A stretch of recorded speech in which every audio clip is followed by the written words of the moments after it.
Hello and welcome everyone to day number 3 here, the final day for WCS Montreal 2018. Over 20 countries were represented this week as 80 players gathered to fight for that championship title, as well as $20,000. We're also at the 4th and final stop of the WCS circuit, which means that today's results will seal the fate of the 8 players to move on to the WCS Global Finals at the end of the year. We have 7 matches to look forward to today, but 1 champion to crown. Get ready and welcome everyone. This is the World Championship Series.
Welcome, ladies and gentlemen. After a long, hard-fought battle all year in Challenger and the WCS circuit, it all comes down to this on the final day of our circuit events. We here in Montreal are proud to present to you the StarCraft 2 World Championship Series. I'm your host, Nathanius, as we boil things down to find our final circuit champ. Well, the action's only going to start getting bigger and better from here. Joining me on the desk are In Control and Rotterdam. It's been an amazing 3 days, lots of upsets, lots of big plays. How have you been enjoying yourself in Montreal here, Roddy? I'm loving it, Nate. There's so many lovely people in this place, so many passionate StarCraft fans, and I think the storylines that we have going into today, when it comes to the top 8 of the WCS Global Player Ranking, I'm very excited. I'm very curious to see how it all plays out. Now, In Control, we've had a lot of fun. There's been a lot of memery about the dominance of Serral and whether everybody was playing for first or only second place. Does anybody here actually stand a chance in your eyes to take him down? Oh, they truly do. I think some of the known weapons against him have always been people like you, Thermal. Hero Marine, who always kind of counts himself out, is one of the guys that did take maps off him in Challenger. And Serral himself has said he's not taking anyone lightly. He's going into this one game at a time, and he's going to try and face everyone as if they're a big threat. All right, there is a lot at stake here at the World Championship Series. We've been talking about it, $20,000 for first place. But for some of these guys, their only ticket to get to the Global Finals at BlizzCon now is to get that first place. And, of course, those WCS points still a factor this late in the game. 3 circuit events won by Serral. Potential esports history to be made here, gentlemen, if he's able to win today. I think he already made some esports history because obviously what he's done this year is ridiculous. I mean, he has more points than Showtime, Special, Neep combined. And I think even if you put Hero Marie on top of that, it gets pretty close there. So obviously his run has been ridiculous, but it's not easy. And yesterday, Nate, I would almost say that Serral looked a little human. I saw misclicks. I saw a couple of mistakes. And that's more than we see in most of his games. He dropped games to an NA player. You know, I think it's amazing that he's so good that that is actually something worth talking about. Like the fact that he's so good that when he drops a map to a Jon Snow that made his first round of 16, we're all kind of like, wow, what's going on here? But the best part, too, for me is just every time they interview Serral, he doesn't talk about it like that's a crazy thing. He's just like, yep, that happened. He owns the fact that he's one of the best players outside of Korea, if not in the world. And that's just one of the awesome things that we get to see. Kev, tell me something that you love about Serral. Well, kind of what Jeff just said, that he's actually 7-1 in this tournament so far, and he's dropped 1 map, and we're talking about him like maybe he's not as good as he was a couple weeks ago. Maybe he's not feeling it this weekend, but what I truly love about him is just simply the way that he plays StarCraft, and it's really cliche, and it's kind of boring, but he is just so freaking complete. It's just awesome to watch him do the things that he does best. Why are you smiling at me like that? Why are you laughing? Serral's just Serral so is amazing. He's magical. Yeah. He truly is, and I've obviously been enjoying all the tournament runs this year. I mean, GSL vs. the World was perhaps the coolest thing of them all. But it's awesome.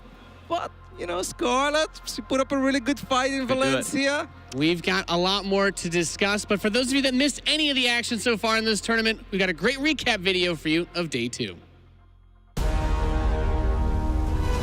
These roaches here are nothing more than a distraction, but that's all he needs because on the left-hand side, Serral is crushing through Jon Snow's defenses. I think I can win it all, but like always, it's very hard, and I just try to go one match at a time and not think too much about the trophy at GCS. And all the micros down to this, those immortals do get surrounded. The corrosive finals are gonna land! Feels pretty good being in the quarterfinals. I actually haven't got here in WCS this year yet, and it's nice to be in Montreal. Of course, I want to get to the finals to qualify for BlizzCon. I have to play Serral next round though, which is going to be tough, but I think based on the past matches, I definitely have a chance against him. I'm not really feeling any nerves right now. I'm really happy with how I play, and as long as I play my best, I'm just happy. Even if I won't reach BlizzCon, I just want to know that I did my best. Coming from 2 months of Korea practice, I felt like I was having a good shot at going far. Yeah, I'm not sure. There's so many good players in the tournament, and you can't take anyone lightly. So, maybe a round of 8 was my goal. So many probes in the deep orange and red. Oh no! 其实当我看到海选，我觉得我其实已经感觉有点输了吧。但是今天一步打到8强，觉得有点不可思议。然后这次波5我也觉得比较惊心动魄，反正很高兴拿下这场比赛吧。It feels good to be back in the quarterfinals. I made my goal that I originally had for this event. I think because I don't have Serral in my bracket, I feel even better because I think I can make it to the finals now. So it was such a slugfest, it was such a hard series. I started off behind 2-1 as well, lost the first game, and it really shocked me because I was actually winning the first game. It was a good map for me, but I lost in, just like that, blink of an eye. It's really hard to come back, so I really had to take it from my toes, all the energy I had to be able to win. It feels great.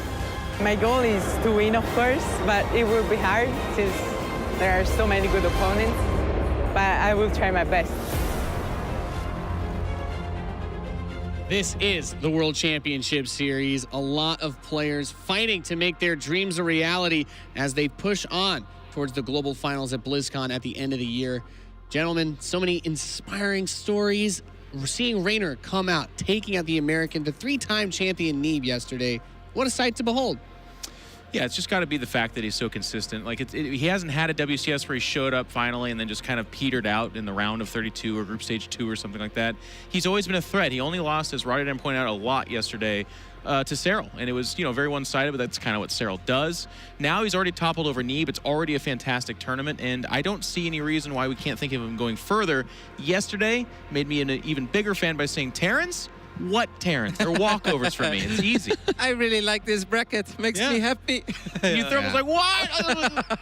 But it's real. It's impossible not to be a fan of Raynor. It doesn't matter whether you play Terran Protoss or Zerg. You gotta love this kid. And not just for the person that he is, because he's obviously a very happy little guy. It's not just about his skill, but it's just the way that he presents himself overall. And the way that he plays StarCraft, it's so damn fun. He is the opposite of a boring player, Nate. With Raynor, you'll never get a boring game. Yeah, really providing a lot of excellent entertainment for us. And just to keep you all up to pace on the schedule of how we'll be going through today's matches, gentlemen, it's just star-studded showdowns after another. Serral will play against Scarlett first. We'll move straight down. Lambo Showtime, Time Hero Marine, and Euthermal Raynor. A highlight match for you looking at this. Hard not to look at, of course, Scarlett as a potential upset for Serral, but anything else that stands out to you? Scarlett, one of the only few other foreigners to win a tournament this year other than Serral. She also had the best bet at beating Serral at a WCS op. She almost did it. And then you go down the line, you got Lambo versus Showtime, 2 Germans really showing up. I mean, Showtime at the beginning of the year, we were kind of, that was the question. We're like, hey, is Showtime going to be in top form this year or not? And he's kind of showing it. I'm excited, Kevin. Me too. I mean, it's super cool to see a Chinese player in the top 8. Love that little interview there with Time as well. He said, I looked at my group in the run of 32, and he's like, I think that's it. And now suddenly I'm here. I'm in the quarterfinals. I think that's going to be really cool. He's an underdog for me against Big Gabe, because Gabe has just been freaking... It's Big Gabe. He is big. He's Gabe. He's big and he's Gabe. Big Gabe. He's great at analyzing the builds of his opponents, and he's really been on fire. But for me, the personal highlight, I think it's Raynor against Uturmo, man. What an amazing quarterfinal that is. And especially because it's super important for both of them. Raynor, of course, to make it to the global finals has to win it all. He's not the favorite, but there is a chance. I absolutely believe there is a timeline where he can do that. But Uturmo, if he just wins one round, Nate, I don't think it's guaranteed, but then he gets very close to securing a slot. Yeah, players such as Uturmo, and you know, Scarlett was talking to us earlier before the show started. She's like, I have to beat Serral if I want to go to BlizzCon. It's a huge task in front of her. Does she have what it takes? She has come close a few times this year. In control. Yeah, absolutely. And actually, we were joking about it, but Jon Snow, bright and early yesterday, did make Serral trip up a couple of times. Part of that could be we start fairly early. It's a little bit weird to play there. And maybe that is the weakness in Serral. If you get him early in the morning, I don't know. It's possible. But also, Scarlett is just a different kind of ZvZ player. She's got the mechanics, she's got the skill, but she also plays off-brand weird stuff, and that can catch people off guard. I think that's the smartest thing about the way that Scarlett approaches a best-of-5 series against Serral. I feel a lot of people, even when they feel confident, they're like, you know, I'm going to do the same thing as Serral, but I'm going to do it better. And then it turns out that you actually can't do that because he's freaking amazing and he's the best for a reason. But Scarlett is very smart. You play Roaches, I go Mutas. You go Mutas, I go Hydra Roach. You know, and he always tries to play the different style of ZvZ, and that's when those weird timings occur. I mean, I think back of the games that we saw in Valencia, that game on Dreamcatcher, if he's 10 seconds later with her Banelings, Serral does have enough. But if you can deny the vision with Mutas, basically just play whatever Serral is not playing, take the game from there, and Scarlett is really good at that stuff. And we're going to break that match down a whole lot more, as that will be the first match that we get into. So I'll ask you another question. Do you guys think the Korea practice hype for Showtime has been delivering in this tournament? Maybe if not even just in direct practice and the skill that you get from that, but maybe just the confidence. He went over there, he did well. You don't get a lot of... You get some Serral win tweets. You don't get a lot of Showtime ones, but I do think about the one Showtime tweet where he's like, hey guys, beat a couple of good players here, made it pretty far. He's like, I'm feeling pretty good. I'm like, hey, Showtime, I see you. And yes, I think it does have an impact. When you go over there and play against the best and show some results, it makes you think that you've got a chance to really do this. And we can kind of see that in his interviews. I like it. I believe there is an impact, Nate, but I would be lying if I told you that I've really seen it so far. Because I've watched him obviously play against Nerdshow. That didn't look great. He also said he was a little bit tired. He lost his first series against Special. We didn't see that one. We saw the second one. And of course, you could say the fact that he won game one. I think we casted it together on Acid Plant. That's amazing by Showtime. But he was very far behind. So I'd be lying if I said, wow, I've never seen this level out of Showtime so far. But there is a chance that every day that goes by, he starts feeling a little better, a little more comfortable here. However, in this best of 5, I can't think of a lot of Zergs in the Korean scene that represent Lambo's style of play. I really don't. Yeah, just a laser, basically. That's fair. Wow, rip the laser.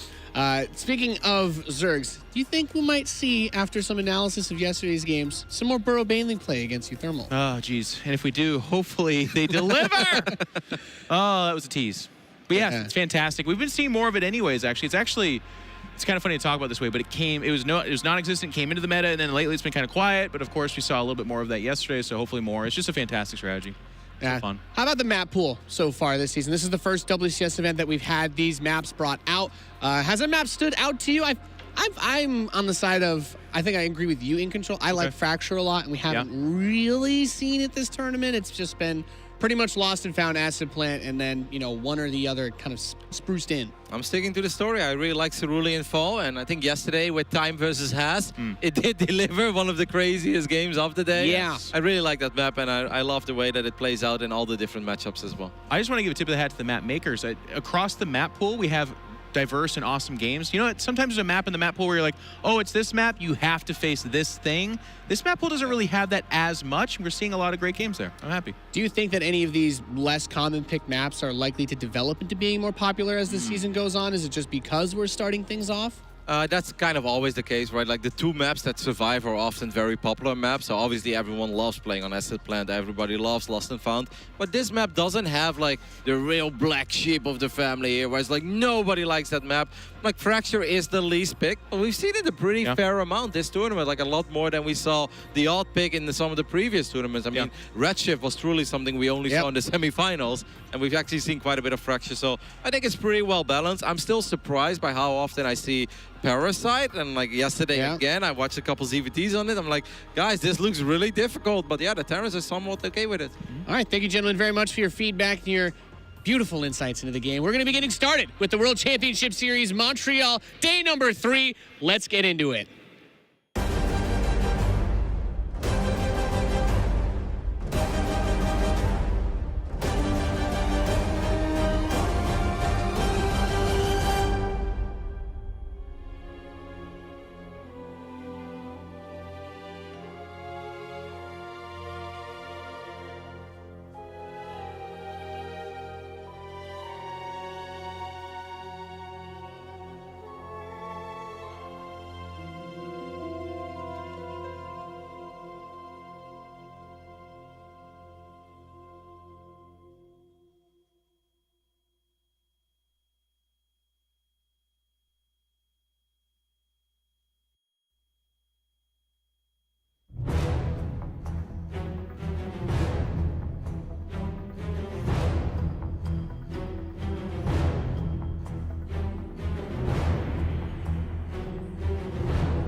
It's the beginning of the end here for day 3 of WCS Montreal as we kick off our first series of the day. 8 players remain, 7 hoping to finally be a champion other than Serral. Welcome, this is the World Championship Series. I'm Nathanius, joined once again by Incontrol and Rotterdam. As we get into our first series, Serral versus Scarlett. Roddy, I know you're a big fan of ZvZ. Whose style do you like watching more between these two players? I mean, you gotta love Serral's style more because Serral is the one that wins everything. But I do think, once again, to go back to what I said, I like the way that Scarlett approaches best of fives like that. And I like that he's totally okay with thinking outside of the box and trying to play a different style than Serral, instead of just trying to mirror him and trying to do things better, because that is what many players have tried and many has failed at. Incontrol, what is your least favorite thing about Canada? Wow, least favorite thing about Canada? God.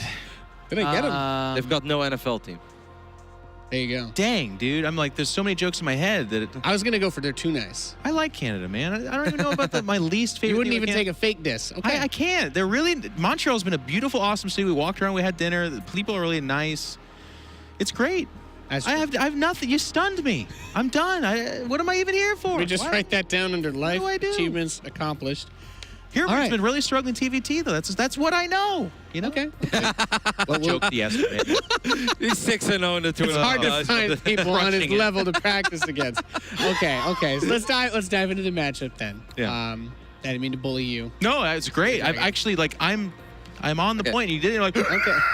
To be serious real quick, I really feel that a lot of people have been looking at Scarlett as perhaps the player that stylistically has the best chance to knock out Serral of this tournament. And I was totally on that train, and I still kind of am. But now I'm also starting to get afraid, because I feel the more people get behind one player to defeat Serral, based off of logical things as well, where Scarlett obviously knocked Serral out of Intox 3 Masters Pyeongchang and should have perhaps won the series in Valencia.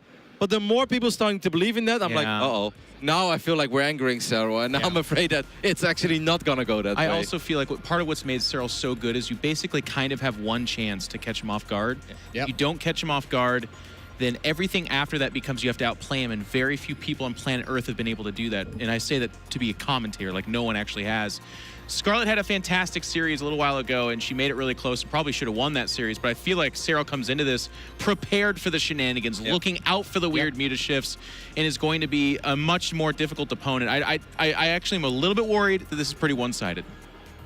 Really? Yes. Yeah, in a weird way, I am too, and that's so weird, because if you asked me 2 days ago, it's like, I really think that Scarlett has the best shot. And now that it's actually happening, my body is just like, fear is taking over, and I'm like, oh goodness, please. Ecstasy for me. Yeah. Your survival instincts kick in and tell you that Serral cannot be stopped. He's a Sith Lord of StarCraft too. I'm loving it.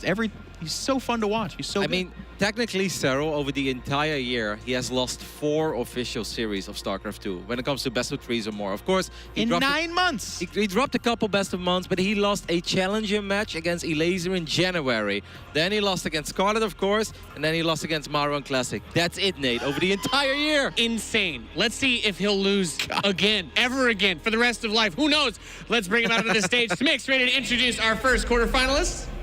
I am, and what a way to kick off our final day here at WCS Montreal 2018. We have the IEM Pyeongchang champion and Canadian home crowd favorite going up against the absolute best of the best and the WCS defending champion. Give it up, it is Scarlett and Serral!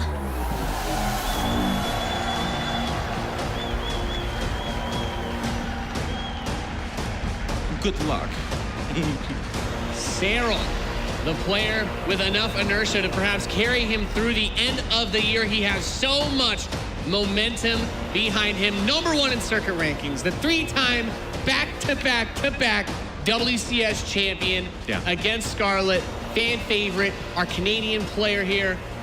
And as much as we love to hype up Scarlett, as much respect as she has in the StarCraft community, it is still quite the tall task. Everybody agrees for her to win this. Living in the time of the greatest. I mean, he went over to Korea, like Kevin talked about at the opening show, and laughingly stood up to Maru and crushed him. He went up on stage and beat in sequential series to win the entire tournament.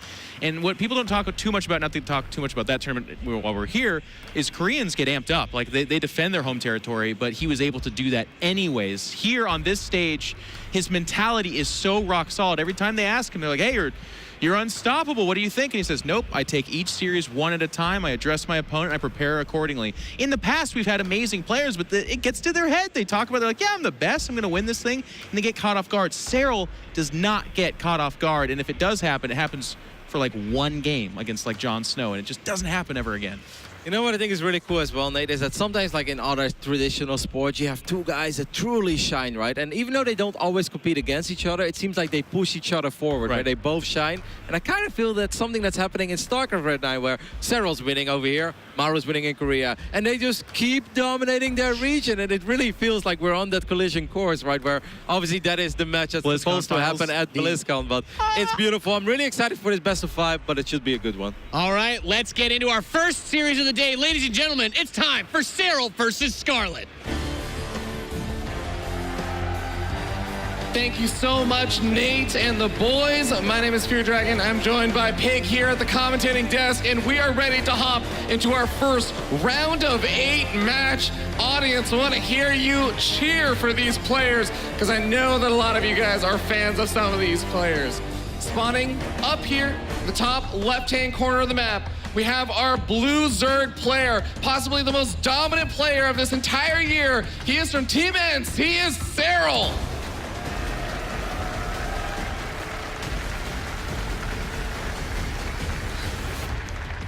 And his opponent down here in the bottom right-hand side, the Canadian champion, one of the most legendary players in StarCraft 2's history. And she's opening up with a very aggressive build. Down here in the bottom right-hand side, in the red, the Zerg, she is Scarlett.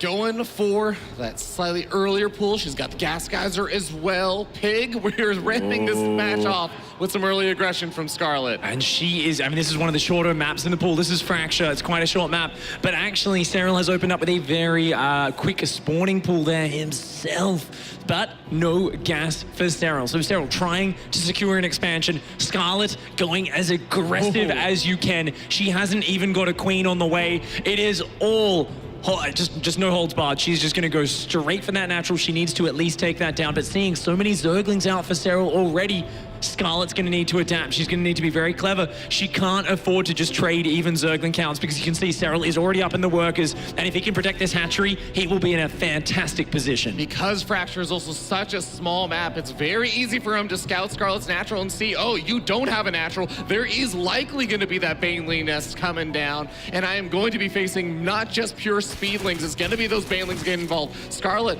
taking some small trades, killing off a Zergling or two. She's waiting for some reinforcements. Going to try and get a bit of a better angle, but Serral able to push her very far back. Serral is not going to catch wind of these Banelings just yet, but he's going to find This is very ballsy, though. Ling Speed is about to finish, and Serral is quite far out there. Those Lings with speed, as well as the Banelings, may be able to trap Serral. Going to get the Queen on the ramp. There is a Spine Crawler in that engagement. The slow Zerglings trying to stop some of these reinforcements, trying to split onto the Banelings as well. Serral here, dancing with death, but he does spread away the Banelings here. They want to connect with the big pack of Zerglings. One of the Banelings goes down. Incredible target fire by Serral with the slow Zerglings. Scarlett does not have a lot of units to work with. Just a couple of Zerglings, a couple of Banelings. Notice how she uses the Banelings to force Serral to split. She forces him to pull away and lets her Zerglings do the work, but she has way less production. And over time, Serral will outproduce her. He's got his own Banelings up now as well. He needs to try to save this hatchery. His Banelings starting to move down here. Scarlett clicking her own Banelings on the hatchery immediately takes it down, but all of her Zerglings go down in the process. Even army supply after that. Scarlett has not taken her own natural just yet, but that is still a big pickoff, killing off a queen as well as that hatchery. Spinecrawler burrowed on the low ground, creep tumor immediately being planted to keep that Spinecrawler in a safe spot. And both of these players gonna look to take their naturals. I mean, she wants to get something more done here. Scarlett's got a few Zerglings out. She's got the Ling Speed advantage, but that's the only advantage for Scarlett. Yeah, her hatchery's a couple of seconds faster, but she's down a few workers. And of course, Serral, I believe, already has two queens out, and he has the Spinecrawler as well as the Banelings, and this creates an impenetrable position. Scarlett's gonna posture, she's gonna poke, she's gonna look for something, but Serral is not gonna give her an angle. This is an unbreakable position, forcing both players to invest in the workers. And you can see Serral still up just one or two workers. He's managed to stabilize. He's gonna force this into a longer game.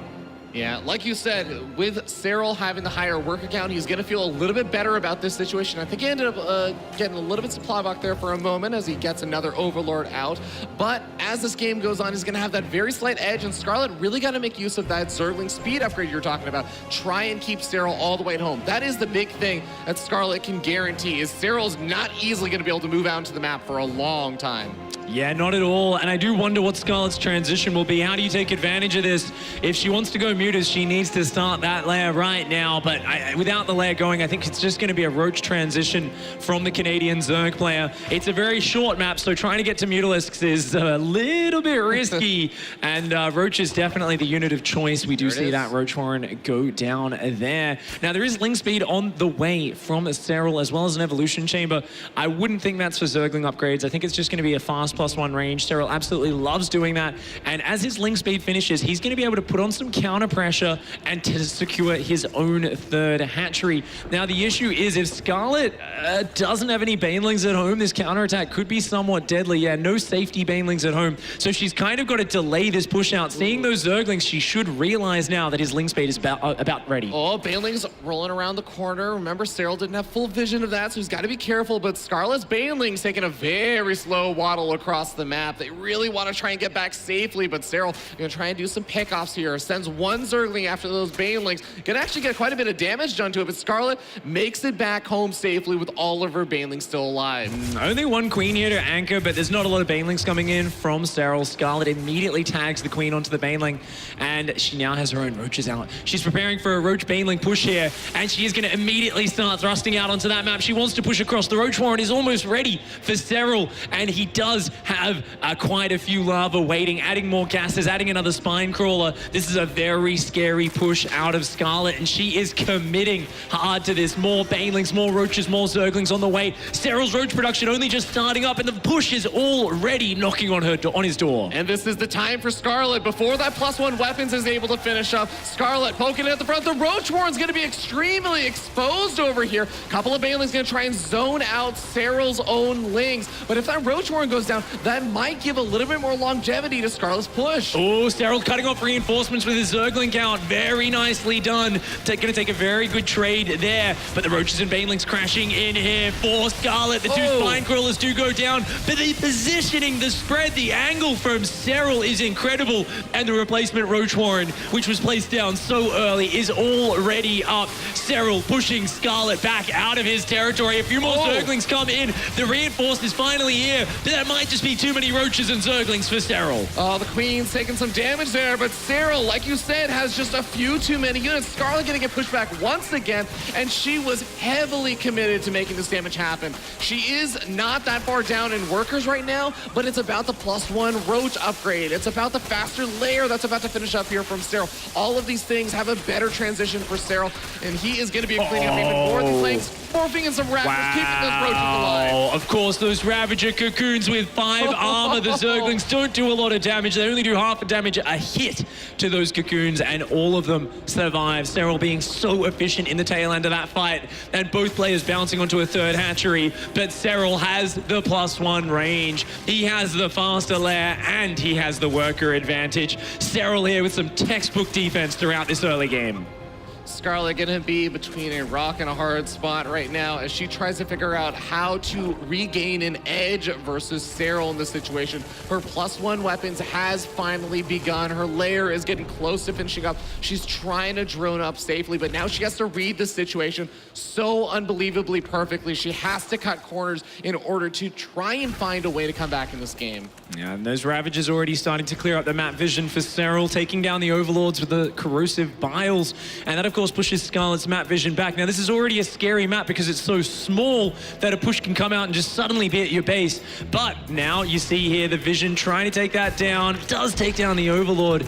Scarlett just slightly too slow to pull the Overlord away. Of course, you can dodge those biles, but you've got to change directions almost instantly. There's very little room for error. And now Scarlett's vision is locked in her corner of the map. She knows she's up against a player with superior upgrades economy.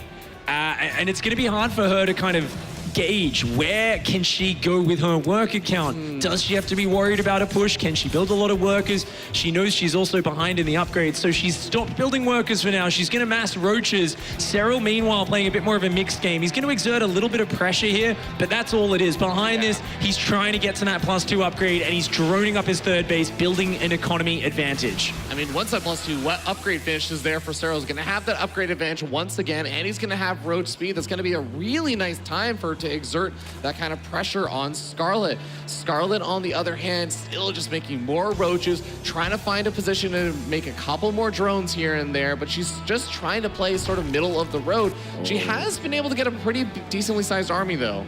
Oh, these Ravagers finding another Overlord. This is so good from Serral. Up to 4 Overlord kills, just finding damage everywhere. But Scarlett going to punish this. Serral was getting a little bit too ballsy, moving so far out of the map. Scarlett takes a few roaches and pulls back. Now, keeping an eye on that worker count, of course, Scarlett did squeeze a big round of workers in, and that was a very nice move from the Canadian Zerg. She's still behind in the upgrades, but she's stabilized in the economy and the army. And even though Serral has the faster 4th base, Scarlett inching her way back towards par in this game. She's getting closer and closer to even with the Finnish player. Yeah, +2 missile tech starts up for Scarlett. Now, Serral has that upgraded advantage. This is the window for Serral where he's going to have a big lead over Scarlett in those engagements. But if Scarlett can survive till her +2 missile attack finishes, that upgrade advantage is going to be negated. It's going to be a while before +3 or anything comes out. Here we go. Roaches finding a little skirmish. Serral getting the better end of this so far. Yeah, nice little just positioning here. And we've seen Serral do this yesterday as well. In all of his Zergverse series all tournament long, he's always good at splitting up the roaches. So if he gets this forward position, it's very hard for Scarlett to track where the roaches are going to go. Pyro and Tunneling Claws on the way for Serral as well. But right now, Scarlett's army supply looking very healthy. It's just kind of scary because Scarlett is down in the upgrades, and so she's a bit afraid to pick a fight.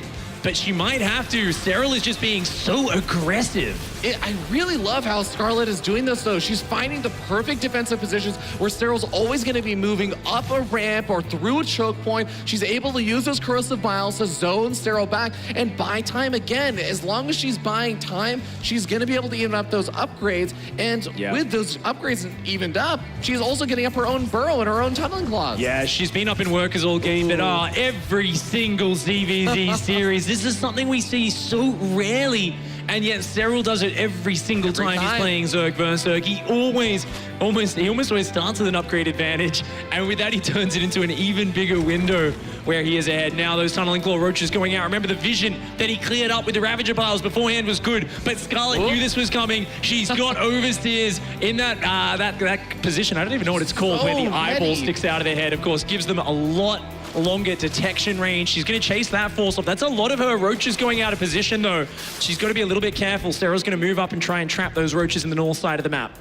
Yeah, Serral looking for a little bit of an opportunity to pounce there, but Scarlett's going to be able to back up in time. You can just see the positional play coming out of both of these players. They know that in just a moment's time, one bad engagement, one bad trade can really signal an opportunity for their opponent to push in. Scarlett's been on the defensive for a while, but she has a lot of roaches here ready to defend. She's got a lot of roaches on the left-hand side also ready to defend, and Serral just cannot find an angle to push in from. No, and Scarlett's actually been out-mining Serral a little bit throughout the last few minutes of this game. So she's starting to build up some nice banks. She's going to break down the rocks. She's desperate for a fourth base. She's saying, all right, I've let you take the aggressive position. It's time for me to fight you. She's pushing into the middle of the map right now. Corrosive Biles being dodged by Scarlett, and both players zoning each other, and neither side able to commit to that fight. A big Tunneling Claw push coming in on the right-hand side, but he's on top of it. Serral is right on top of that army. Scarlett forced to unburrow and fight, but a good engagement there by Serral. Takes the better trade, forces Scarlett's counterattack forced out. She's going to push through the middle of the map, and Serral landing some very nice biles. A great defensive engagement from Serral. Scarlett really going to be relying on the mass number of Ravagers that she has. She has 10 to the just 5 or 6 right now of Serral. But Serral has been finding some slightly better trades, and Scarlett has been on the defensive this entire game. She tried to get on the offensive that one moment in time on the north side, but it didn't really work out. A flank coming in from the right-hand side, Ravi. They're sharking in from the right-hand side.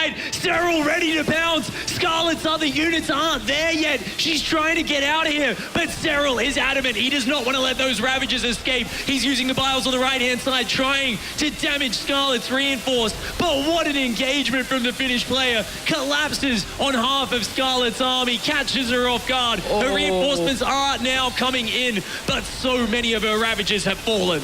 Serral taking such a massive army supply lead at this point. He's doubling in army supplies, continuing to push forward. Scarlett down to just 2 Ravagers in a roach with a couple of spies, trying to buy some time, but Serral is going to pounce on this expansion, going to pounce on those remaining Ravagers, and continue to flood out more units across the map, looking to seize control of this game. Serral, I think that he's in a really, really good spot, and there's the roach reinforcements, possibly to close this out. There it is, GG. Serral taking the first game.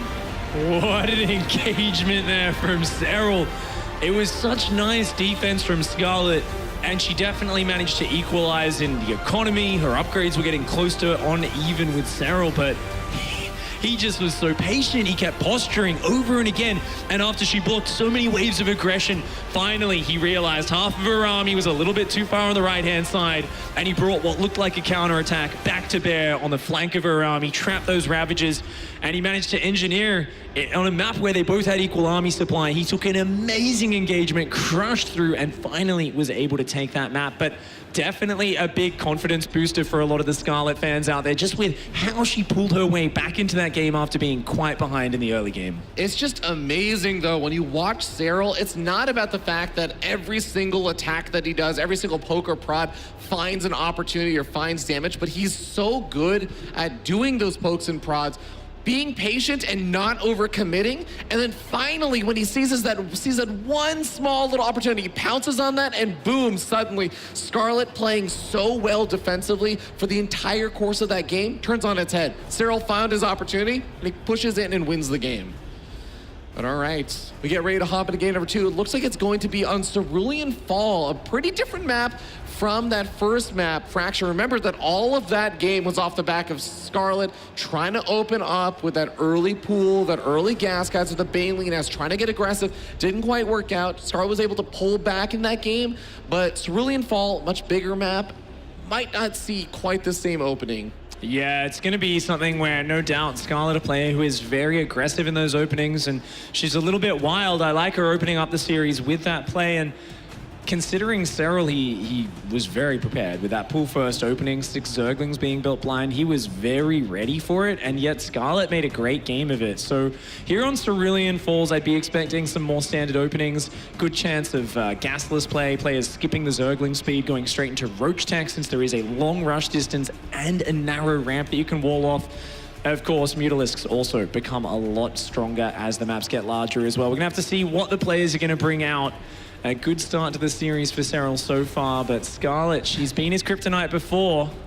Let's see if she can do it again. It's the big question right now. It's the rematch from WCS Valencia 2018, where Serral was able to narrowly take a 3-2 victory. But Scarlett showing a little bit of resilience.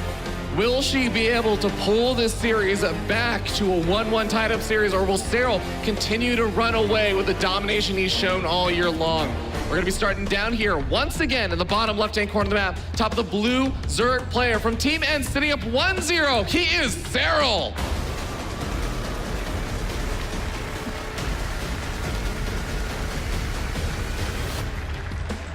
And up here in the top right-hand side, maybe channeling a little bit of that energy from the crowd. I did just see a full NA sign out there, and she's going to be playing it very aggressively. The red Zerg, representing Canada and Talens Lions. Up here in the top right, she is Scarlett.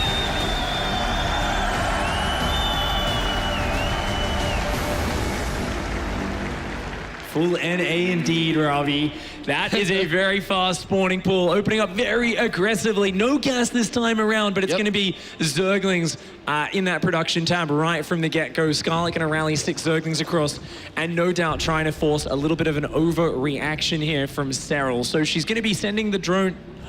Oh, it's really full NA. Oh my lord, I completely underestimated. That is crazy. She's going to build spine crawlers in his base. This is absolutely nuts. The drones are going to lead the charge. The Overlord's going to see the drones moving across the map. Serral needs to micro this out perfectly in order to defend. Scarlett's, like you said, going to be building those spine crawlers on Serral's side of the map, using his own creep against him. And his spawning pool is going to be finishing up soon, but it's going to be the hatchery that went down first here for Serral. He's hiding a drone behind his natural expansion. Serral wants to hide a spine crawler at his natural and evacuate the main. He's already planning to give up the main base, I believe. He's actually going to pull the drones away. He's going to try and get them away from those Zerglings and drones. And there we go. The 3 spines are in range of the spawning pool. But look at this play by Serral trying to evacuate. That spine crawler's being spotted. He knows he just needs to preserve hit points. He needs to wait for his own Zerglings to get out. The Zerglings working on the spine crawler. They are not able to get it down. Eagle chamber going down around to cut down on the amount of surface area these Lings. Oh, the wraparound! Serral's Lings can't get out of there. Oh my god, and Scarlett's gonna be able to safely get up all those spines, even a fourth spine starting up from that evolution chamber. And Scarlett is gonna start working away at the spawning pool. She's continuing to do damage here, but Serral's gonna start mining from his natural. The spine crawler is finished here on the natural. She can't burrow it in time. Serral is blocking the spine crawlers from burrowing. He's continuing to try and deny Scarlett from her main army unit, the spine crawlers, but he's losing a lot of drones. The spine crawler is starting to burrow here. Scarlett finds another position for the second spine, and Scarlett looks like she's starting to potentially break through. She might be able to. That queen there doesn't have energy for the transfuse. No, the transfuse does not get to go down because the spine crawler is focused. Scarlett with 4 spine crawlers up on Serral's side of the map. His last few drones and zerglings. He transfuses a drone. He tries to take it down. 1 spine falls. 1 in orange at points remaining on the low ground. The last few drones of Serral being focused down. 2 drones escape and the spawning pool will fall. 1 spine still standing strong. Scarlett has 3 drones back at home mining up against the 2 of Serral, but she's still got a spine crawler in his base and she's taken out his spawning pool. I think it's a small lead for Scarlett, but this is an absolutely insane spot. And that's it, GG. Serral taps out. Scarlett ties up the series going full NA. Channeling it. Wow. This is absurd. This is insane pick. If you looked at Aligulac, if you looked at the hard stats, it said that Scarlett has a 1 in 10 chance of actually beating Serral. She had, I think, close to a 5% chance of taking a map off of Serral, but she is making this happen so far. She's tying up the series.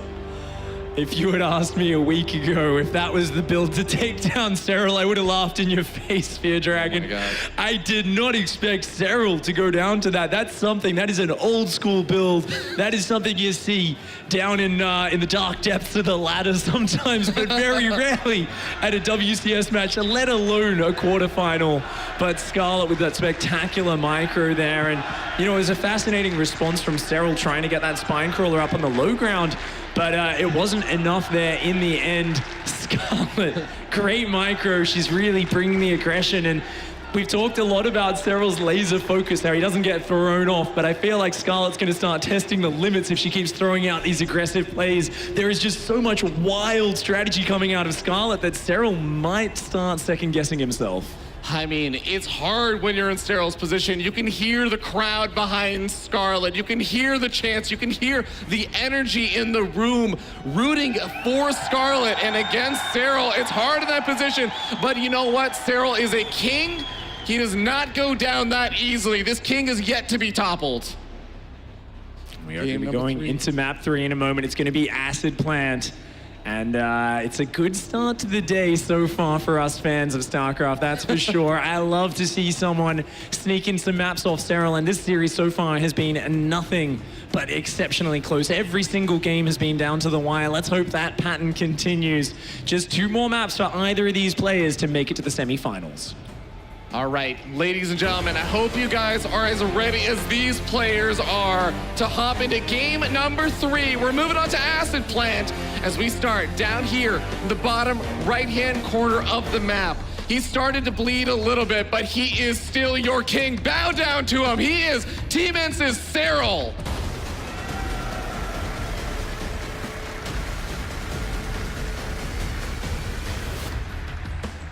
And up here in the top left-hand side of the map, in the red, hailing from Canada, representing Tollens Lions, the Red Zerg. Give it up for Scarlett.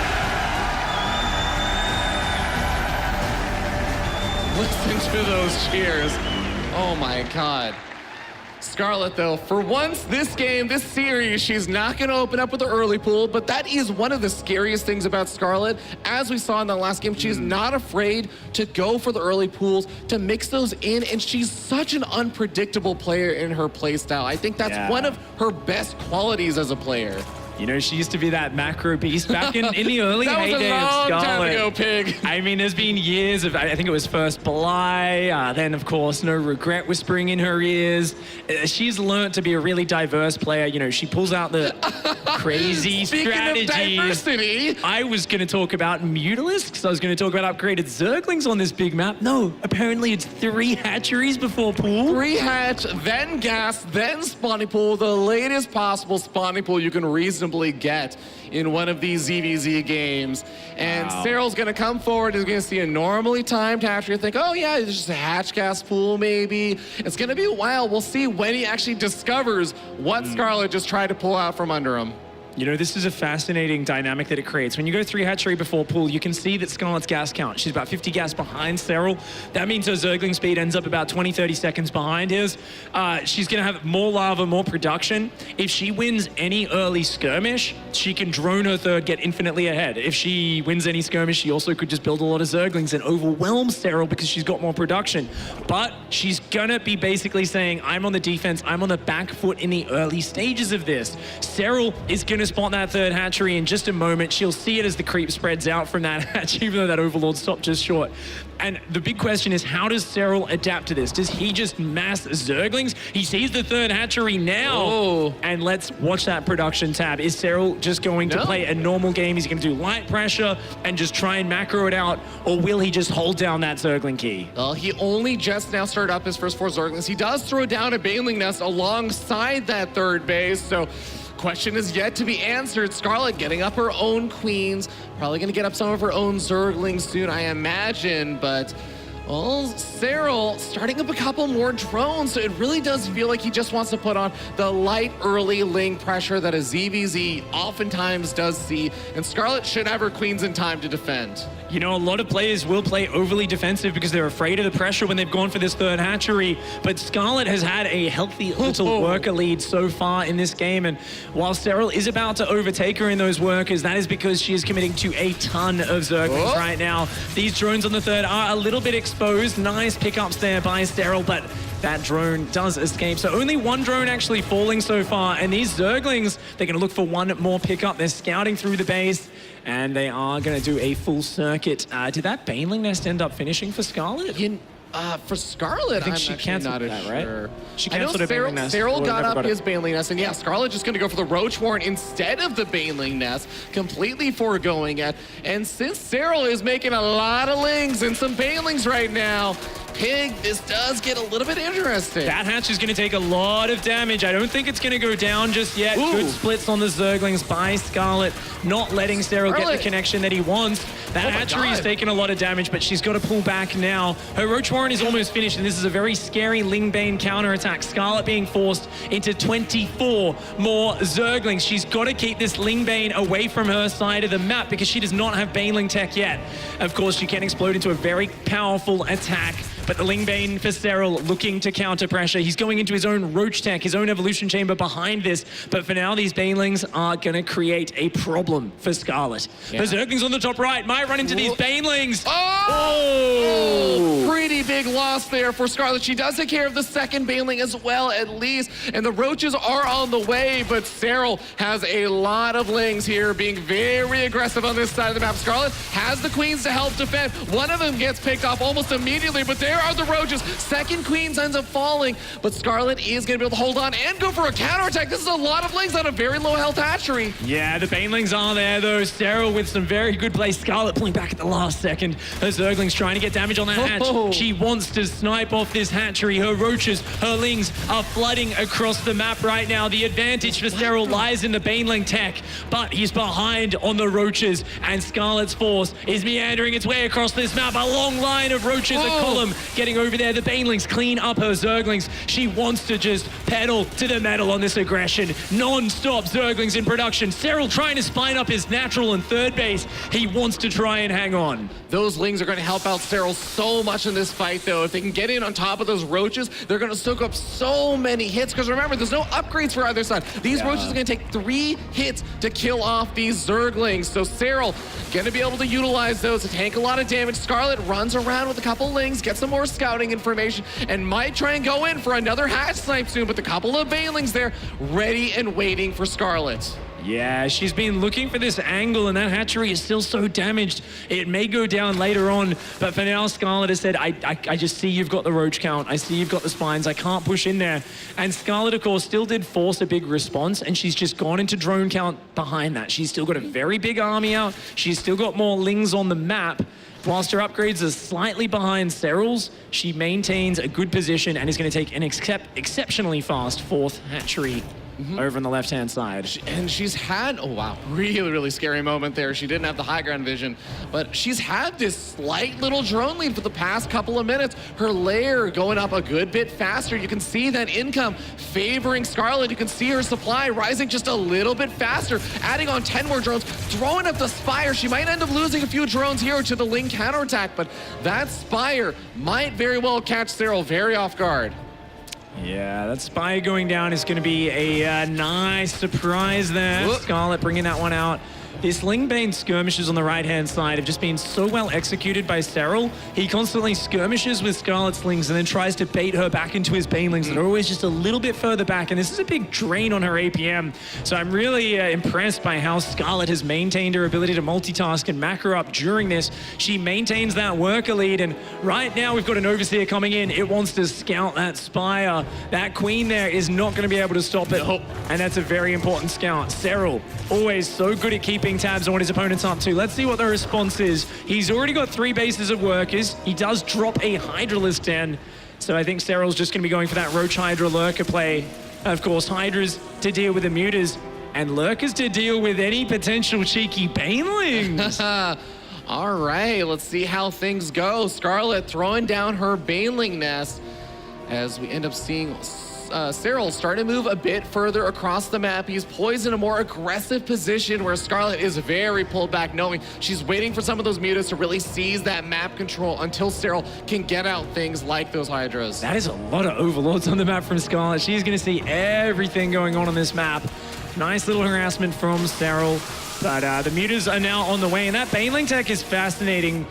Especially because the Overseer could come back in and scout it. And if you scout that as Serral, it's a big tell because Banelings are not long-term tech. Banelings are something which is quite all-in in this matchup. You're basically trying to get your Banelings, and the Overseer actually did just see the Baneling nest, by the way, in the main base. So those Banelings are looking to connect with the Hydras, which enables your mutas to kind of clear up everything that's left on the ground. But Serral's got a heads up on this, and he immediately queues up a Lurker Den. Spore Crawlers everywhere. Scarlett is going to take down a few workers. Okay. Not bad. Maintaining a 10-worker lead so far. Serral going to try and redrone a little bit as that Lurker Den gets closer and closer to finishing up. Adding on a couple of the Ravagers, he can finally start taking out a lot of these Overlords. Yeah. As Scarlett maybe being a little too over-eager with 1, 2, 3, 4 are going to go down. Possibly more, as Scarlett's army still not even that close yet. A little bit wasteful there from Scarlett. Her mutas aren't going to go in and threaten those Hydras. She's got a lot of Roaches, but she's actually swapping into almost pure Lingbane muta at this point. Melee upgrades even are on the way right now. These Mutalisks threatening around the map. She wants to get in there before the Lurkers are ready. Her Baneling speed is almost done, but so is the Lurker Den. Overseers continuing to scout here for Serral, and we've got that Lurker Den so close to finished. The Banelings are morphing, dozens of them morphing in the middle of the map, and we're just gonna have a very quick pause here. Yeah, seeing a little bit of a delay there, but Scarlett doing a really good job. It looks like we may be okay with the lag or the latency now, but game will get started in just a moment's time. Thankfully, it wasn't during an engagement or anything, so it seems like both the players are okay. We're getting ready to start up once again. 3, 2, 1, go! We're back in the game. All right, we'll be back in here.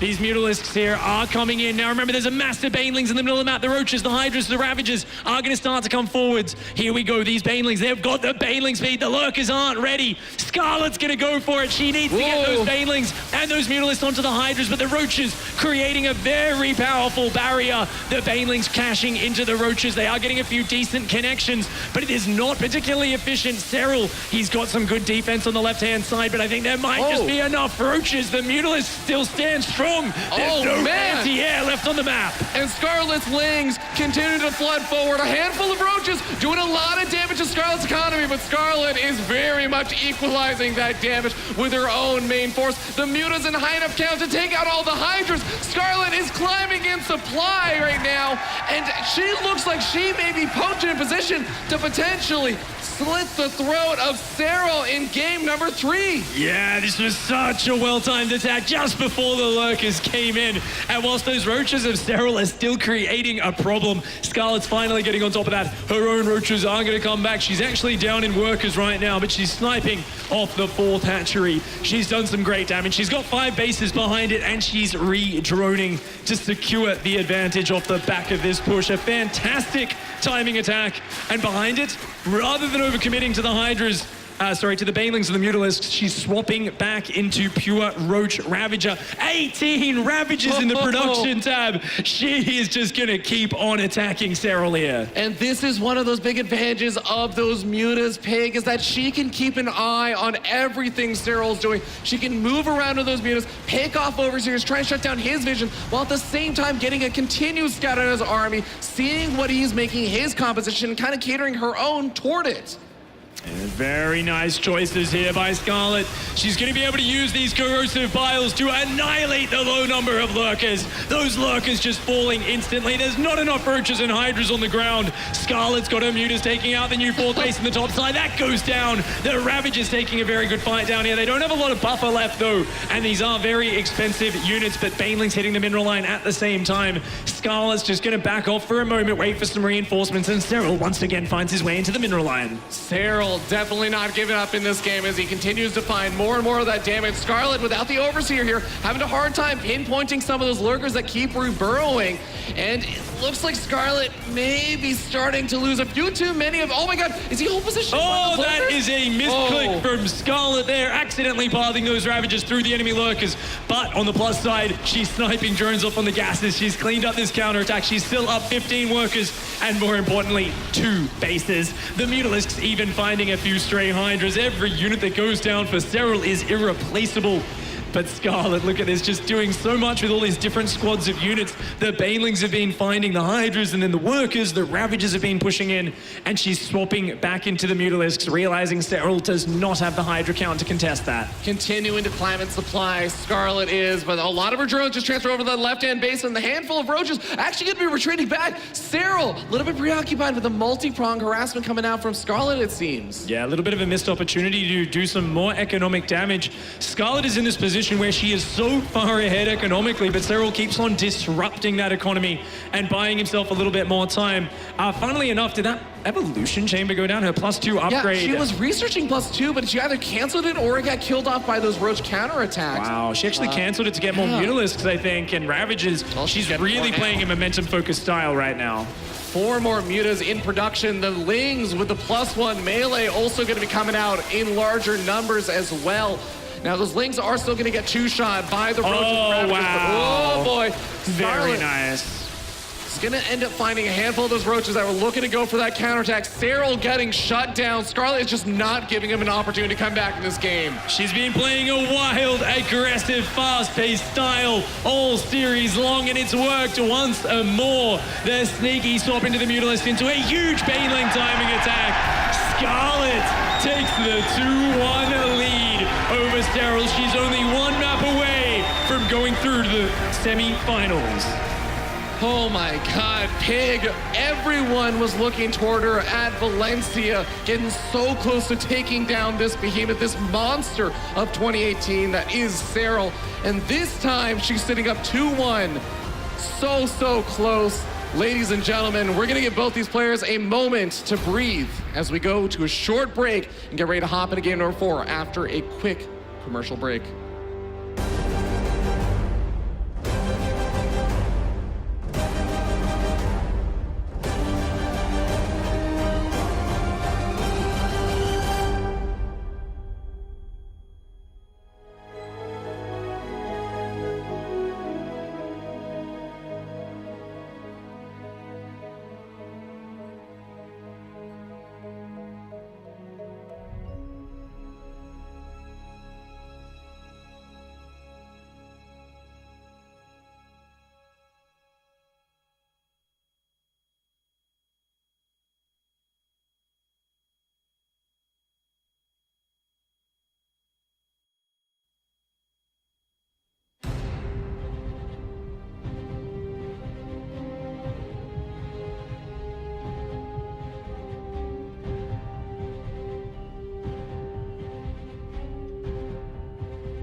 Welcome back, ladies and gentlemen, to the WCS round of 8 here at WCS Montreal. We're getting ready to hop into game number 4 with Scarlett, the Canadian hometown hero, leading up 2-1 in this best of 5. About to move on to the semifinals, unless that man there has something to say about that. And I guarantee you he does, Fear Dragon. This is not a series either player is going to give up easily. It is your path to the semis, your path to the finals, your path to another championship. And we're going to find out who takes it in the next couple of maps as we go into Lost and Found. Down here in the bottom left-hand side of the map, in the blue, the Finnish player representing NC Esports, the 3 times WCS champion of 2018, looking for his 4th. He is Serral.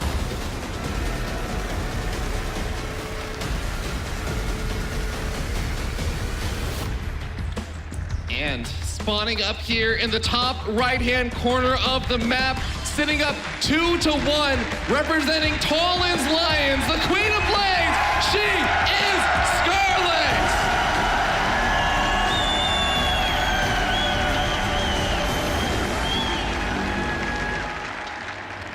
And this is an interesting point in the series.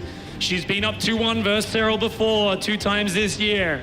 One time she sealed the deal 3-1, the other one she let it slip. To quote her own words, she actually said, you know, she should have won 3-1 that last time they played. She said herself she felt like it was a mistake she shouldn't have made, and she doesn't want it to happen again. But it's interesting as well strategically, because at this point in the series, what have we seen from Scarlett so far, Fear Dragon? It's been crazy aggression after crazy greed in that last game. And at a certain point, you're going to run out of these curveballs. How many of these wild builds can you have? It seems like maybe here on this map, Scarlett goes back to some more standard play. Yeah, you know, there were some curveballs in that last game with the Mutus play and getting out a handful of those. But remember, even that got scouted fairly early on. So I actually want to say that that last game felt like Scarlett kind of just won the macro game. There was the 3-hatch at the start. There actually, you know what? I will give you credit on that one. There was a 3-hatch. Scarlett has been playing very, very tricky this series, but no, she's going to keep it up, I guess. Okay. All right, I love it. You know, I love it. Stick to your guns. And the thing is, Serral is playing the most stock standard Zerg versus Zerg. He's trying to play defensively, and I love this fast evolution chamber. This is going to be the fastest possible carapace upgrade you can get.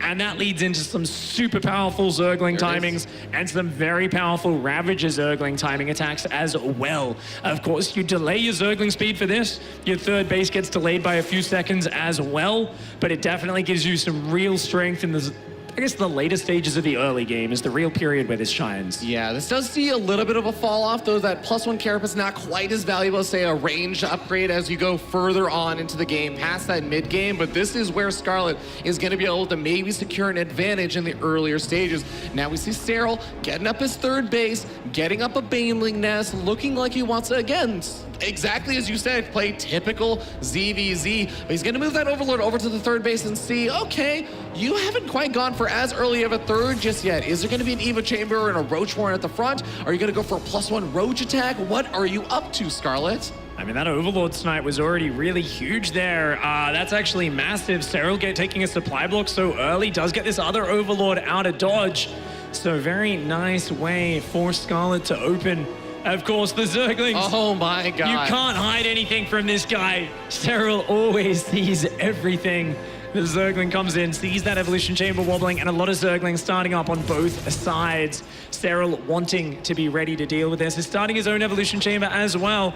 I wonder if he might think there's a window to put pressure on before her upgrades are ready. Will he go across the map, or will he just use the Lingbane defensively? Now, in the Lingbane Wars, the big aspect of Scarlett's Lings having the +1 carapace upgrade means that her Zerglings will survive a Baneling hit with 1 hit point left over. That means they can add in a little bit. Doesn't seem like a 1 Zergling hit point or 1 hit point Zergling will do a whole lot, but it still does damage just like any other Zergling. It's going to make a huge impact in these trades if she can make use of it.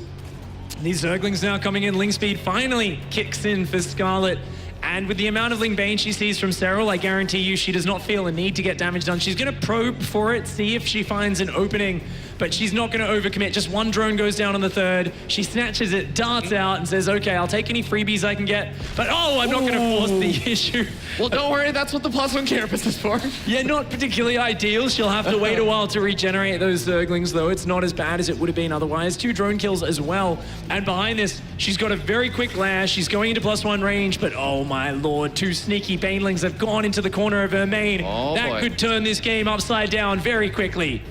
He's going to wait till he distracts her. Yeah, those Banelings are ready and waiting, fully morphed in. And Scarlett, is she going to be able to react in time? She's not reacting in time. She starts blowing drones, but 6 of them end up falling. A very big blow this early on in the game. A small worker lead, suddenly a huge worker lead for Serral. He's up 47 to 35. There's a big roach attack coming across the map, but I'm not really sure if it's that scary. There's 13 roaches in production. And remember that Serral has the Banelings, which are going to stop the Zerglings from rushing in and overwhelming. Even though she's got the better upgrades, it's going to be hard for her to get too much done here. Serral, very well prepared in this game. Serral, there are those roaches popping on out. The Lings for Scarlett trying to find an angle to sneak off and to kill off a potential queen there, but she's not able to make a whole lot happen thus far with these roaches. She's got a few more Lings supporting them. Wow, the Zerglings actually do manage to kill off one of the queens and starting to work away at some of the drones, but here we go.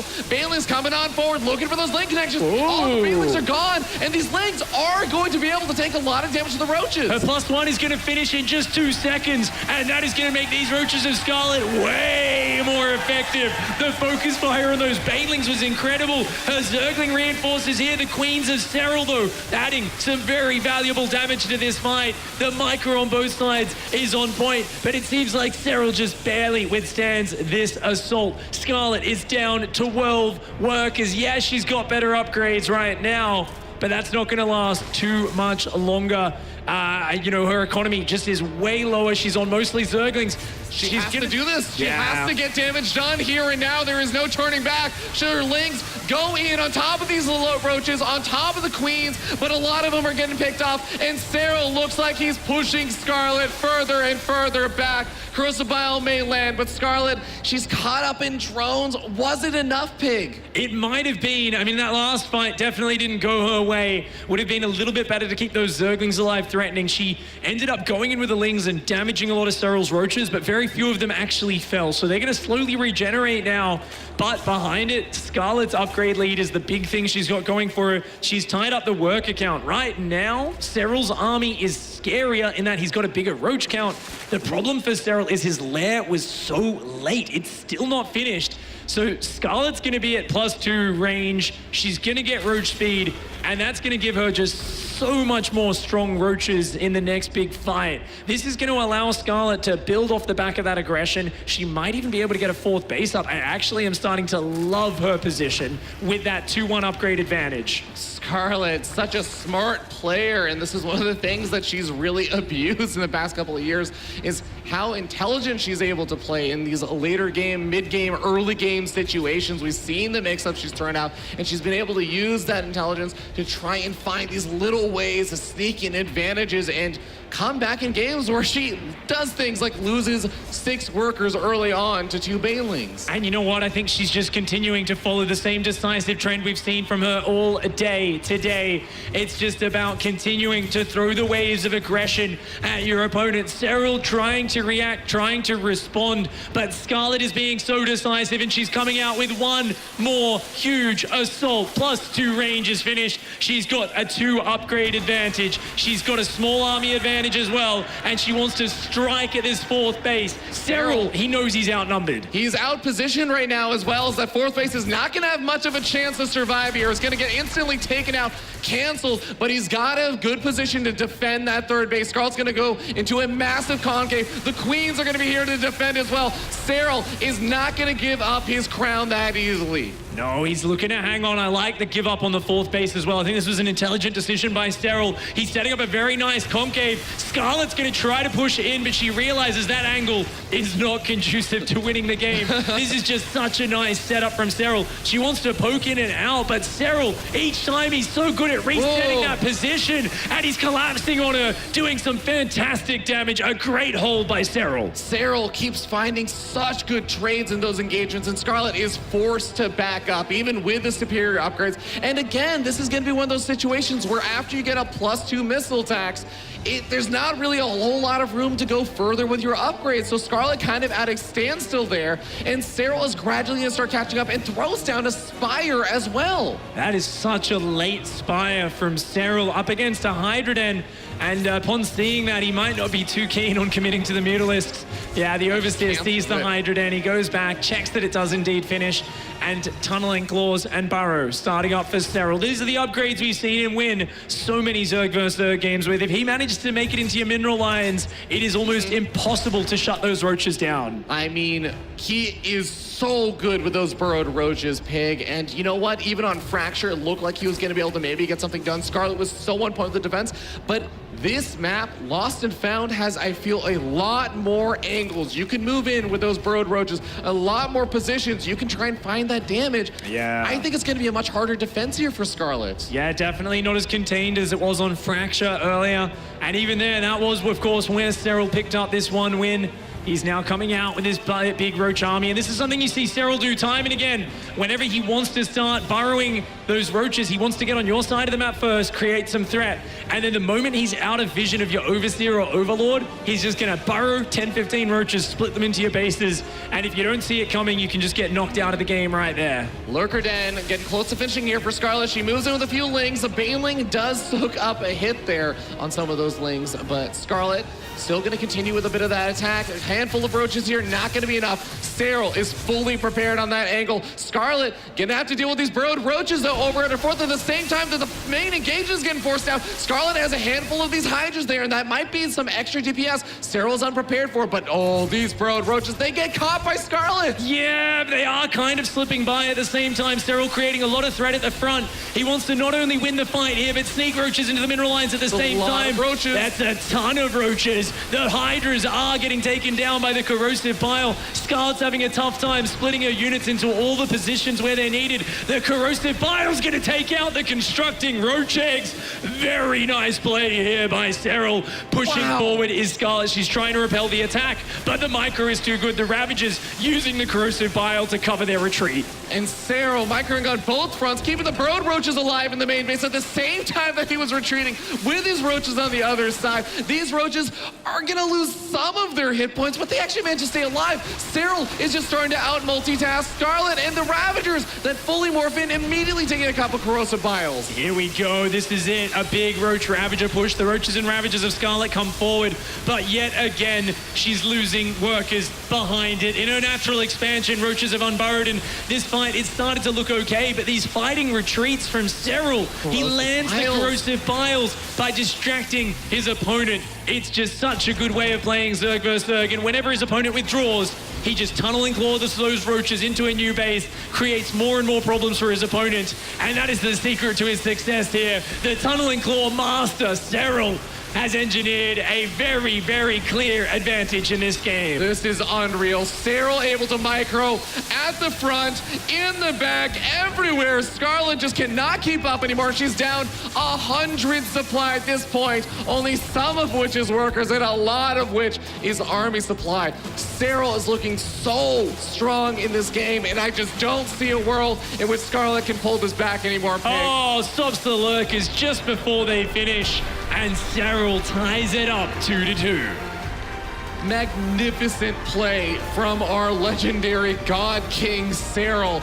He is not going to go down that easily. He ties it up 2-2, like you said, and brings it to that Game 5, that ace match. Are we going to see a repeat of WCS Valencia where Scarlett gets knocked down 3-2, or will she be able to turn the tides this time at her home turf? Yeah, I mean, the Night King can't go down that easy. He's not going to fall 3-1 today. He's going to tie it up, take it towards our final match, and it is going to be Blue Shift. The Focus Master, Serral, not getting thrown off despite all of the crazy openings that Scarlett has thrown at him. She has changed it up every single game, just trying to find success within the strategic differentiations. It's been working a lot, but Serral has now tied it up, and going into the final game, it's a small map. It's a very aggressively oriented map, and both players deep in thought about how they're going to approach this one. I mean, especially, I can imagine that Scarlett, of course, has all of those tricks up her sleeve, still available, still at her disposal. But Serral's the one that also is probably thinking hard, saying, what is my opponent going to do? She's been absolutely nuts this year. She's gone 3 halves before pool. She's gone for a Ling Baneling all in. She's gone for a 12 pool drone pull. She's gone for the standard macro game. Anything is really possible, and he has got to be able to respond in kind, either through hyper standard play that's just unbelievably solid, or he's got to be able to at least try and think about how can I maybe take the aggression of Scarlett. Yeah. It's a really, really intense series of calculations that are going through these players' minds right now, but especially on this small map. I think Scarlett definitely has a little bit of a mental edge there in terms of the fear she's instilled in Serral at this point. He knows she could do those very aggressive plays, and it's hard to figure out exactly what you want to do. I would imagine Serral's going to default towards that 17 pool that he opened with on Fracture earlier today, and really just play it exceptionally safe. But we're gonna have to see what the players have in store. The map is loading. We've just launched into Blue Shift. Let's see how this series finalizes. All right, here we are. We're gonna be starting, of course, up here in the top right-hand corner of the map.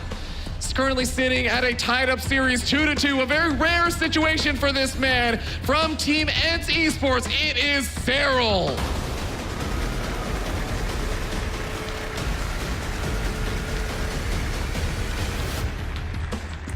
And down here in the bottom left-hand side of Blue Shift, the red Zerg. She's a fiery player, and she is playing with that fire today. She wants to make it through to the semifinals in front of her hometown audience.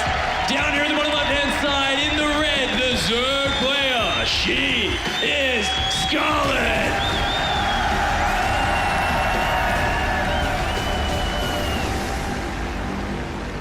She was the last player from the WCS circuit, the last non-Korean to beat Serral in a best-of-3 or higher way back at IEM Pyeongchang. And she's close. She's been close before about doing it again at WCS Valencia, but this time she doesn't want to let it slip through her fingers again. Both these players are going to be opening up with pretty much identical openings, very, very standard play. We're going to be seeing at least a normal early game from these players. Absolutely. You know, I wouldn't mind the same build as we saw in the last game from Scarlett, as it is just so powerful in these short rush distance maps. Just rewinding that last game, Scarlett worked it into a pretty good position. If that Overseer was morphed just a few seconds earlier, she could have stopped those roaches cracking into her base, and the fight on the front would have looked very different as a result. If those two Banelings didn't sneak into the corner of her main, it would have looked completely different. She would have had so much more economy all game. It's always these little things that add up in a game of StarCraft, and both players are going to be trying to find those mistakes from their opponent here, and they're going to be really looking to lock it down and make sure they don't make those mistakes in the final game. And that has always been the scariest thing about Serral, Pig, is that he is not the player that does the crazy, crazy flashy plays all the time and takes leads. It's all of the small things that he does perfectly in all the different matchups, whether it be his creep spread, his larva inject, the small little bits of extra micro he does with his burrowed roaches. Everything is just adds up, and Serral accumulates those small little advantages and finds ways back into games. Yeah, he never tunnel visions on anything. It's always just realizing that Zerg is a sum of the whole. It's what you can do with all those little pieces, and now you can combine them. There's a Baneling Nest on the way here for Serral, slightly faster. Scarlett opening up with the most standard opening that she's shown all day today. It is just a fast third base. Now, she has got an early third queen, which of course does present the opportunity to push those overlords nice and far back, but Serral not gonna give up an overlord snipe this time. He's pulled his overlords very far back, and both players just kind of posturing at the front there of Serral's base. Very similar drone counts on either side. And no doubt we're gonna see some Ling Bane skirmishes in the next minute. All right. Got a few of these Lings poking forward here from Scarlett, and also trying to just get in a nice position where the queens cannot move forward and maybe start sniping off an overlord or something. Serral moves forward with his own Ling and scouts out the third base and makes his way over to the natural, sees not a whole lot, sees the Baneling Nest though, and that is a pretty big reveal, pretty important tell to say, okay, you're not gonna be skipping too much of this. That's a few more Zerglings for Serral right now, chasing Scarlett back to her side of the map. She is opting to play as the defender here, with just a couple less Zerglings. She's now queuing 10 more up, as well as a few defensive Banelings. But this is going to allow Serral to get a queen. Oh, he's going to get that queen snipe. Punished is Scarlett for just a slight bit of inattention with that delayed Baneling morph. And already, Serral takes a nice little edge. He goes into that typical fast evolution chamber. He wants to get the fast range upgrades. These are the sort of games that we've seen Serral look unstoppable in. I feel like Scarlett has got to do something. She can't just play a completely straightforward game here against Serral unless she is exceptionally confident. She's done really, really well with a lot of those kind of standard games versus Serral. She's really put up a much better fight than a lot of other players would ever be able to dream of putting up versus Serral. But he still seems to find these small little advantages. And right now, he's playing out of his mind good. Roach Warren on the way for Scarlett. Lair finishing up for Serral with his own Roach Warren starting up behind it. Yeah, I mean, the late layer is all the information that Serral needs to know that it's not a fast Mutalisk play, even though she's done a great job of hiding her Evolution Chamber and Roach Warren to try and spread a little bit of disinformation.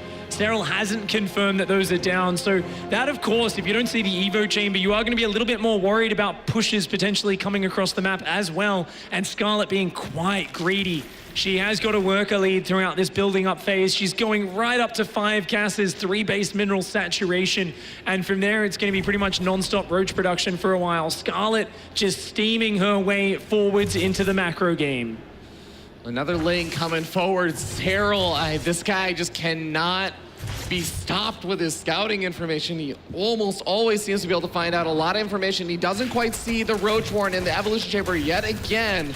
But around this time, it looks like those upgrades are getting about halfway finished, and Serral's gonna finish his a good bit earlier on. We'll see what he does with it, if he's gonna look to try and move out or anything, but I don't think he has the Roaches to do so just yet, so.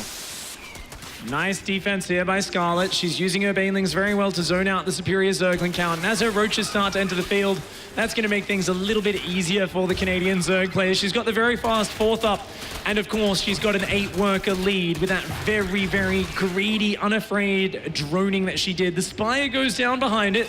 She's going to be looking for that Mutalisk tech switch. I wonder if we'll see it like Acid Plant. Remember, it was Mutas into Speedbanes in that particular game, and it worked out splendidly there. Oh, but Serral is doing nothing but pumping out more Roaches, not immediately going for that +2 missile attack, as he really just wants to get up a massive army. Scarlett pushing across the map with a bit of lower army supply, and Serral also going to have a defender's advantage. This, if she overcommits here, if she pushes a little too far, it's going to be a very dangerous spot, but I think she just wanted to poke and kind of keep Serral on the defensive for a moment. It's a good retreat, but I mean, this is still a very scary attack. As you said, Fear Dragon, no +2 on the way. A mass of Roaches coming forwards. Serral has decided in Game 5, it is time to be very decisive, and the 2-pronged Roach assault begins. Scarlett's 4th base under assault. She's going to go to defend the 3rd. That Roach speed just being 20 seconds slower, and she loses a base for it. Very nice push here from Serral. Very, very big pickoff there for Serral. Scarlett does manage to keep all of her drones intact. She's able to push back some of those overlords, and then finally that Spire is finished up. She has the ability to start up some of those mutas, and there we end up seeing just a few being started up. The mutas have a lot of work they need to do to make up for that last 4th. That's the power of this push from Serral. He forced her to spend all of her gas on more Roaches and Ravages. If she could build 7 or 8 Mutalisks all at once, and then add the Roaches and Ravages later, it would be a much smoother build-up. Oh, she's looking for a bit of a surround, a bit of a mispathing though. Sends 6 Roaches through there. 3 or 4 of those are going to go down. In the north side, I think that's a decent fight for both sides. But Serral's supply count looking very healthy. Focuses down her 1 Ravager there as well. But the Mutalisks, they are going to be a little bit of a surprise factor here. But Scarlett's Roach count much lower, and the 2-pronged assault continues. Those Mutalisks can focus fire down some of those Ravagers, but not before they kill off the 4th base again. A second time the cancel is forced out. Scarlett does keep the drone alive, and the Mutalisks doing their best to try try and push Serral back, but Serral says, no, I can fight this because I've got roaches on the north side as well. Oh, that Serral. is a lot of roaches coming in from Serral on both sides. This fight here is looking like it'll eventually go decently More for roaches in the Scarlett. center. But there's so many roaches on the north, so many coming through the center, and the drones are exposed. The work is starting to fall here for Scarlett, trying to evacuate from the third base. She's trying to salvage this situation, but the overwhelming numbers from Serral are crashing through. Serral moves in from every single angle, is about to kill another one of these hatcheries. He's not focused firing it down. Scarlett with the Mutalisk is not able to save it in time. The drones have fallen. More drones are falling in the main base. Scarlett is put into a very desperate situation. She still has the Mutalisk. They've been growing in numbers, but Serral has 4 bases. Serral has a few queens back at home, and I think most importantly, Serral has Hydras being produced. Yeah, you know, this Mutalisk tech is such a good choice if you can get it out, but as we said, the Mutalisk didn't get to come out in that big pack. They were delayed, and this map is just so small. Serral's very decisive roach push, not a fancy strategy. It's not very special, but it got the job done. It did massive damage. Scarlett's desperate to do some counterattacks, but I don't know if she has enough mutas to deal with the Hydras. She's going to try and bait these roaches out into the open where her Mutalisks can add a bit of strength to that. She's rebuilding the third and the fourth, adding +2 range and trying to recover her drone count. So Scarlett's not going to go for an all-in counter. She's going to rebuild her economy and try to drag her way back into this game. But there is this massive period of time where she's not mining from a third or fourth base that Serral is mining from. The income spiking up is an understatement in this situation. Serral is going to continue to get further and further ahead for the next minute or two before Scarlett finally finishes up those bases and able to start mining again. And right around that time that those bases finish up, that is when Serral is going to have his perfect opportunity to pounce.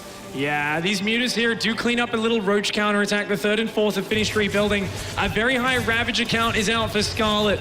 There's a big window where she is behind on upgrades, and of course those Hydras, they might not have the corrosive bile ability, but Hydras have so much raw damage output. As long as they have enough roaches in front of them protecting them, they are one of the best units in the mid-game of Zerg versus Zerg. Oh, Scarlett losing a few of those mutas already, and those are so nice for being able to keep an eye in Serral's army, and even just picking off some of the Ravagers, finding a few stray pieces of units that she can try and get some sort of evened up advantage with.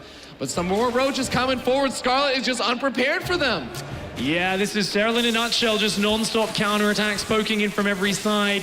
The upgrades are going to equalize soon, but those Mutalisks doing some damage on the other side of the map. They do come in and snipe a few of these workers, and this is why the mutas are just so useful. They can always find little bits of value over a longer game, and that is what Scarlett wants, a longer game right now. She's got a lot of roaches, a lot of Ravagers, but there is a 20 army supply lead, and remember, the Hydras are the big threat. The Mutalisks will not help in the frontal fight. These corrosive vials need to be unbelievably on point here for Scarlett. That is the main advantage she has right now. Those corrosive vials, those Ravagers. 17 Ravagers, another 8 just walk into the fight here. I don't think Serral can break through this angle, but what can he do? He can create a problem, and that's what he's all about. He just creates threat, and in the south side, he's swinging in with the Roach reinforced. He's just, poking in, poking out, poking in, poking out, and at the same time, he finds the weakness on the south side.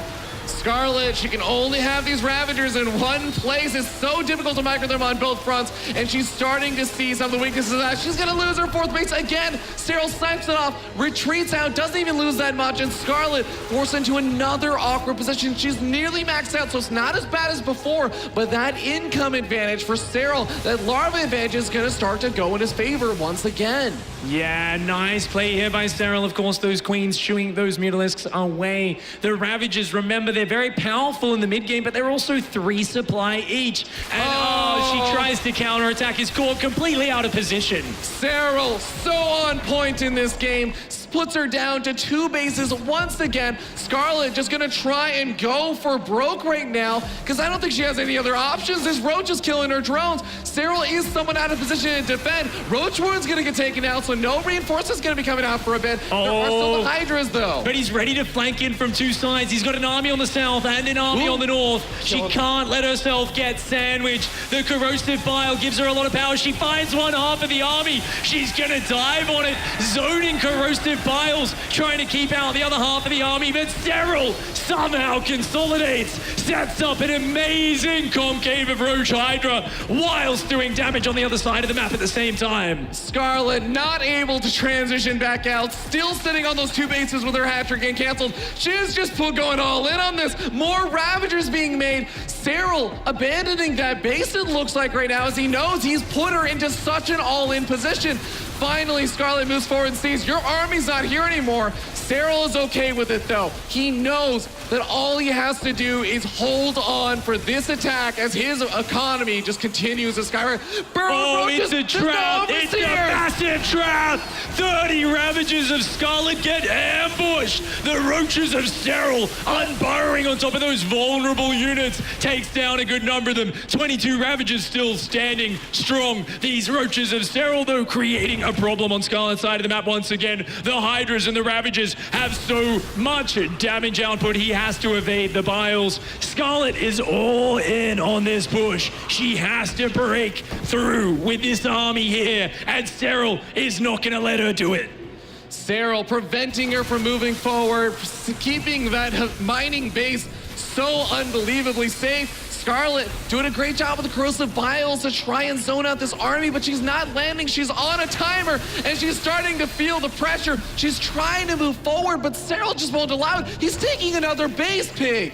These Ravagers are so vulnerable in a pitched battle, and every time Serral dodges the Biles, they have to disengage. Once again, he just falls back. Does eat a few Biles there, but Scarlett's force is just smaller. Now, there's so few Roaches mixed in. These 2 Roaches of Serral still creating such a problem for the Canadian Zerg. She's desperate. She needs to try and finish the game with this army. It's been such a back and forth series, but the #1 ranked WCS player, the 3-time champion, does not want to let it happen. He's still got the perfect angling, evading most of the corrosive Biles and collapsing on top of the Canadians' army. Scarlett's Ravagers falling here, and in these last final moments, Serral shuts down the army, forces out the GG, and takes the 3-2 victory. Serral takes out one of the big players that everyone thought may have been able to beat him. Serral says, no,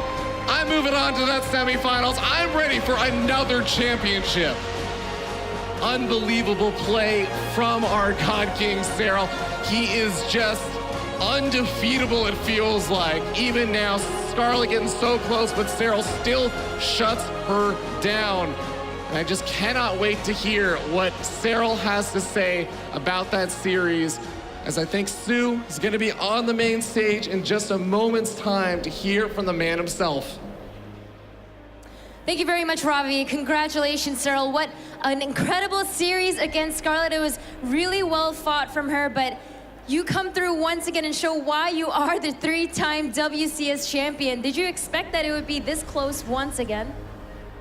Yeah, I mean, I consider Scarlett's one of the harder players to play against, and I mean, she always delivers, so I was kind of expecting it to be hard, but also at the same time, I was kind of expecting that I would win pretty nicely. But I mean, expected and not expected.